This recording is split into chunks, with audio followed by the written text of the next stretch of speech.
नमस्कार दोस्तों, ओम नमः शिवाय। श्री कृष्ण के द्वारा कलयुग के बारे में कही गई 5 बातें आज बिल्कुल सही साबित हो रही हैं। क्या आप भी जानना चाहते हैं कि श्री कृष्ण ने कलयुग के बारे में कौन सी 5 बातें कही थी और क्या है उनकी सच्चाई? तो इस वीडियो को ध्यान से पूरा देखिएगा, आपको बहुत कुछ जानने को मिलेगा और आप भी इस बात से सहमत होंगे कि श्री कृष्ण ने जो कलयुग के बारे में कहा था वो सब हो रहा है। जैसे कि हम लोग जानते हैं कि अभी काल खंड का चौथा युग यानी कलयुग चल रहा है, जिसे हिंदू शास्त्रों में सबसे श्रापित युग बताया गया है। ऐसा माना जाता है कि कलयुग जैसे जैसे अपने चरम पर पहुंचेगा वैसे वैसे धरती से धर्म का नाश होने लगेगा और कलयुग के अंत में भगवान विष्णु काल की अवतार लेकर पुनः धरती लोक पर धर्म की स्थापना करेंगे। आज के इस वीडियो में मैं आपको बताऊंगी द्वापर युग में भगवान कृष्ण ने कौन सी कड़वी सच्चाई बताई थी जिसे अधिकतर जनमानस नहीं जानते, इसलिए आप वीडियो के अंत तक जरूर बने रहिएगा। महाभारत सिर्फ हिंदुओं का ही धर्म ग्रंथ नहीं बल्कि इस ग्रंथ के अनुसरण से समस्त मानव जाति को जीवन का संपूर्ण ज्ञान मिलता है, क्योंकि महाभारत में मनुष्य के जीवन से जुड़ा कोई भी ऐसा विषय नहीं जिसका वर्णन इस धर्म ग्रंथ में ना किया हो। उन्हीं में से प्रसंग का वर्णन आज के समय अर्थात कलयुग से जुड़ा हुआ है। महाभारत में वर्णित कथा के अनुसार जब दीपकीड़ा में सब कुछ हारने के बाद पांचों पांडव को वनवास जाना पड़ा था। जब पांचों पांडव वनवास जाने को हुए थे तो उन्होंने श्री कृष्ण से कहा था, हे वासुदेव, दीप में अपना सब कुछ गंवाने के बाद हम पांचों भाई द्रौपदी सहित वन को जा रहे हैं, किंतु हम सभी के मन में प्रश्न उठ रहा है, क्या आप उसका उत्तर दे सकते हैं? पांडवों की बात सुनकर श्री कृष्ण बोले, ये तो इस बात पर निर्भर करता है कि तुम मुझसे क्या जानना चाहते हो। तब युधिष्ठिर बोले, कृष्ण, जैसा कि आप जानते हैं कि द्वापर युग का अंत निकट आ चुका है, कृपया कर हमें बताएं कि इसके बाद आने वाला युग यानी कलयुग की चाल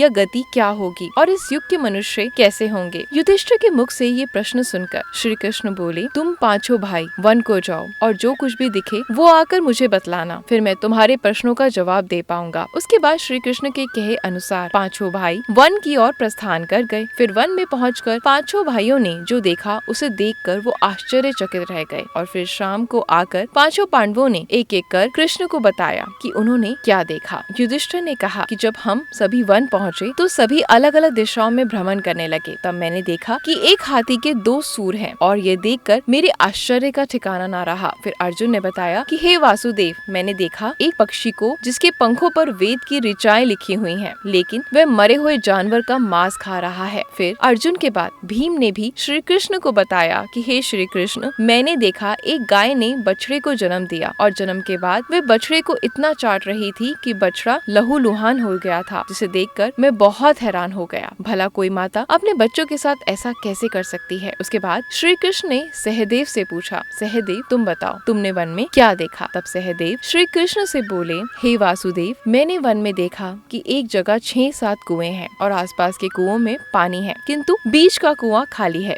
बीच का कुआं बहुत गहरा है, फिर भी उसमें पानी नहीं है। ये देखकर मुझे घोर आश्चर्य हुआ कि ऐसा कैसे हो सकता है। उसके बाद नकुल ने कहा, हे नारायण, जब मैं वन में भ्रमण कर रहा था तो मैंने देखा कि एक पहाड़ के ऊपर से बड़ी सी शिला पत्थर लुढ़कती हुई आती है और कितनी ही वृक्षों से टकराकर उनको नीचे गिराते हुए आगे बढ़ जाती है, परंतु उस विशालकाय पत्थर को कोई भी वृक्ष उसे रोक नहीं सका। इसके अलावा वह शिला कितनी ही अन्य शिलाओं के साथ टकराई, फिर भी वह रुकी नहीं। अंत में एक अत्यंत छोटे पौधे का स्पर्श होते ही वह स्थिर हो गई। फिर युधिष्ठिर श्री कृष्ण से बोले, हे वासुदेव, हम पांचों भाइयों ने जो कुछ वन में देखा वो आपको बतलाया, कृपया करके इन सब का अर्थ हमें बताएं। श्री कृष्ण ने युधिष्ठिर से कहा, हे धर्मराज, जैसा कि आपने कहा कि आपने 2 सूंड वाला हाथी देखा, जिसका ये अर्थ हुआ कि कलयुग में ऐसे लोगों का राज होगा जो बोलेंगे कुछ और करेंगे कुछ। कलयुग के शासक अपने प्रजा के सभी तरह से शोषण करेंगे, उनके मन में कुछ और होगा और दिखावे के लिए कुछ और करेंगे। अर्थात कलयुग में शासकों के लिए आम लोगों का कोई महत्व नहीं होगा, वो बस राज करने के लिए शासक होंगे। फिर श्री कृष्ण अर्जुन से बोले, हे धनंजय, जैसा कि तुमने देखा कि एक पक्षी के पंख पर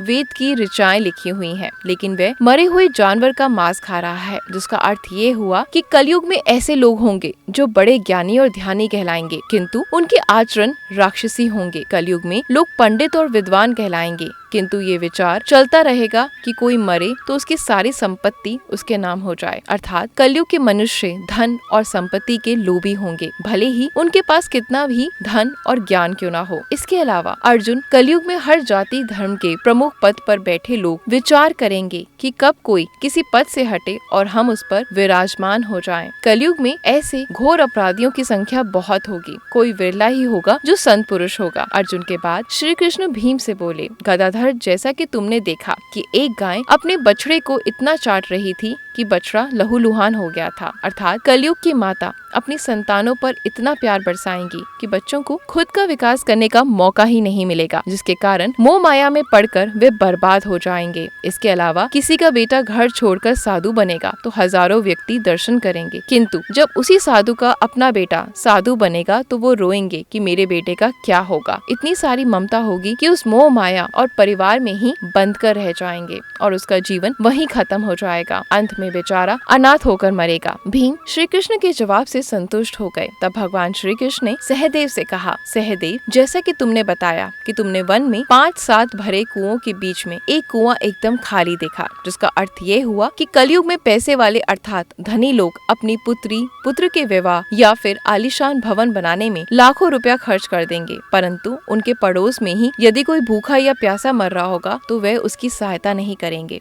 भले ही उनका अपना ही सगा क्यों ना भूखा मर जाए, लेकिन वो देखते रहेंगे। इसके अलावा कलयुग में मनुष्य मदिरा, मांस, भक्षण, सुंदरता और व्यसन में पैसे उड़ा देंगे, किंतु किसी के 2 आंसू पोंछने में उनकी बिल्कुल भी रुचि नहीं होगी। हे सहदेव, मेरे कहने का तात्पर्य ये है कि कलयुग में अन्न के भंडार होंगे, लेकिन लोग भूख से मरेंगे। सामने महलों बंगलों में ऐशो आराम चल रहे होंगे, लेकिन पास की झोपड़ी में आदमी भूख से मर जाएगा। एक ही जगह पर असमानता अपने चरम सीमा पर होगी। श्री कृष्ण की ये बातें सुनकर सहदेव को सारी बात समझ आ गई। तब श्री कृष्ण ने नकुल से कहा कि नकुल, तुमने बताया कि वन में एक बड़ी सी चट्टान पहाड़ से लुढ़की, किंतु बड़े बड़े वृक्ष और उसके तने उस चट्टान को रोक नहीं पाए, किंतु एक छोटे से पौधे से टकराते ही वह चट्टान रुक गई, जिसका अर्थ ये हुआ कि कलयुग में मनुष्य का मन पतित हो जाएगा और ऐसे में मनुष्य का जीवन धन की शीलाओं से नहीं रुकेगा, ना ही सत्ता के वृक्षों से, किंतु हरि कीर्तन के एक छोटे से पौधे से मनुष्य जीवन का पतन होना रुक जाएगा। अर्थात कलयुग में जो भी मनुष्य धन लोभ को छोड़कर हरि नाम का जप करेगा उसे कोई कष्ट नहीं होगा और मृत्यु के बाद मेरी चरणों में जगह मिलेगी। तो दोस्तों, आपने देखा कि श्री कृष्ण द्वारा बताई गई ये सारी बातें सच में घटित हो रही हैं। इसलिए मनुष्य को चाहिए कि कलयुग में धर्म का पालन करे, उनका जीवन सफल हो जाएगा। तो दोस्तों, उम्मीद करती हूँ कि आपको श्री कृष्ण द्वारा कलयुग के बारे में बताई गई ये कड़वी सच्चाई जरूर पसंद आई होगी। अगर वीडियो आपको इतना ही बेहतरीन लगा है, इतना ही सच्चा और अच्छा लगा है, तो वीडियो को जमकर शेयर करें, चैनल को सब्सक्राइब करें और बेल आइकन को प्रेस करते टाइम ऑल पे जरूर क्लिक करें। धन्यवाद। ओम नमः शिवाय।